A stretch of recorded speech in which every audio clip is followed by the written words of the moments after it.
Hello students of class 10. So today I am going to give you some instructions for the upcoming online examination for mathematics, especially because see, in maths there are many equation and polynomials are also there. So how to read the polynomial and how it is written, how it is expressed in the question paper. So I am going to give you some instruction and some of the question I am going to revise it again. Okay, so come to the first one. See here, normally we can write x square minus 2x plus 3. Okay, so this is a quadratic polynomial, but in the paper you will get this polynomial like this. Okay, because we cannot write very simply, we cannot write in the in that online paper. So I have written like this x, and the meaning of this upper arrow is raised to the power. That means x raised to the power what? 2. Okay, so minus 2x plus 3. Rest will be same, but whenever there is a power, okay, whenever there is a power, I have written like this. That means the base, after the base I have written the arrow mark, and after that arrow mark I have written the power. So you have to read it properly. Okay, so let us discuss one question from this. See, which of the following is a quadratic equation? So I have taken some examples. See, there are 4 options and the question will be like this, and all the question will be what? MCQ. Already I told you, all the question will be what? MCQ. Mathematics question will be all MCQ questions. So here you have to choose the correct option, and in some questions you have to solve in rough copy and then you have to click in the correct option. So see here, in this the first option is x raised to the power 3. X raised to the power 3, that means in this particular equation the highest power, or you can say the degree of this this particular equation is what? 3. That means this is not a quadratic equation, this is a cubic equation. Okay, so this answer will be not correct. Come to the second equation. In second equation, see, x raised to the power 2 plus x plus 1. That means the highest power or degree is 2 in this particular equation. So the degree is 2, that means this is a quadratic equation. So here in this circle you have to click. Okay, when you click, one point will come. Okay, that means you have corrected this one.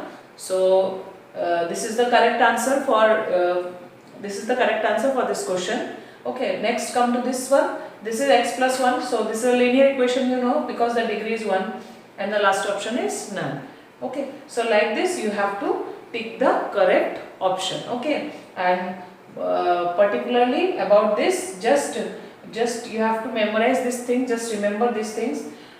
This will be the base, and after base I have written what? This upper arrow, and then after that upper arrow I have written what? Power. Okay,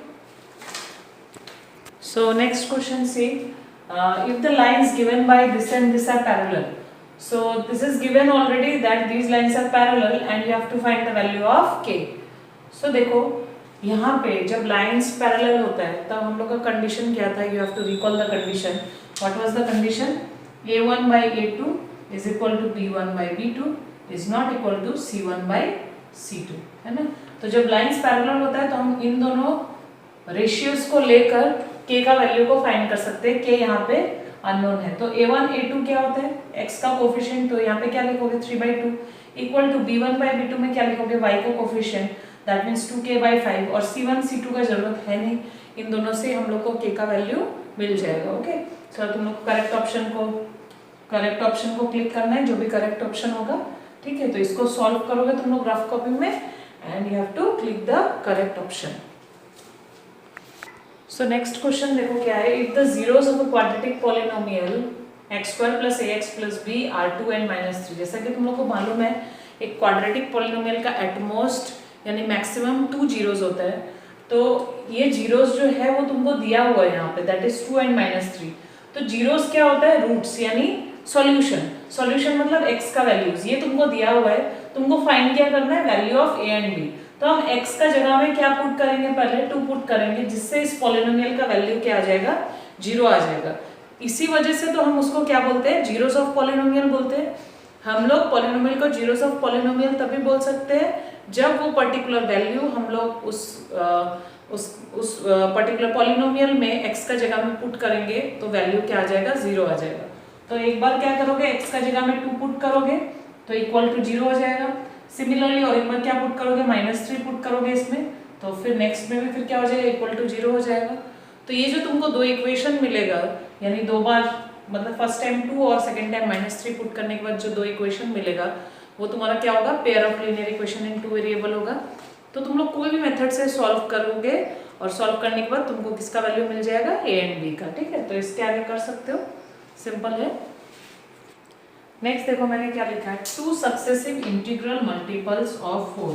इसका मतलब क्या है, देखो 2 successive integral multiples of 4, यानी हम लोग को दो नंबर लेना है और दोनों क्या नंबर होना चाहिए, 4 का मल्टीपल होना चाहिए। और वो कैसा होना चाहिए, जैसे कि 4 का पहला मल्टीपल अगर हम लोग देखें तो 4 ही होता है। नेक्स्ट मल्टीपल क्या है, उसका इमीडिएट नेक्स्ट क्या है, 8। तो इसको हम लोग क्या बोलते हैं, 4, 8 क्या है, सक्सेसिव इंटीग्रल मल्टीपल्स है 4 का। ठीक है, तो यहाँ पे 2 सक्सेसिव इंटीग्रल मल्टीपल्स ऑफ 4 मुझे लेने के लिए दिया है।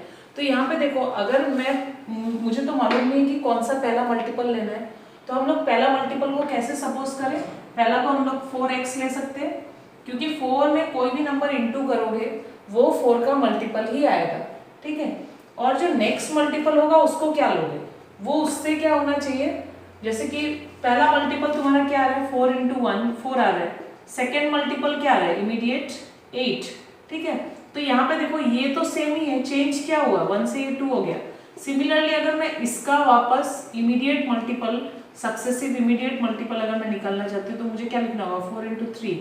ठीक है, तो फिर ये चेंज हो रहा है, यानी ये नंबर 1 बढ़ जा रहा है। ठीक है, तो ये सब सेम है, देखो 4 सेम है और आंसर में तो आपको 4 का मल्टीपल ही मिलेगा, इसको नहीं देखना है अभी हम लोग को। या तो यहाँ पे देखो, यहाँ पे हर एक नंबर जो है वो बढ़ते जा रहा है।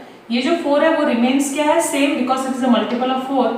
तो यहाँ देखो एक नंबर में हम लोग 1 ऐड कर दे रहे हैं, नेक्स्ट नंबर मिल रहा है। सिमिलरली यहाँ पे 1 ऐड कर रहे हैं तो नेक्स्ट नंबर मिल रहा है। ठीक है, यानी हम लोग को किस में प्लस करना पड़ेगा, x में।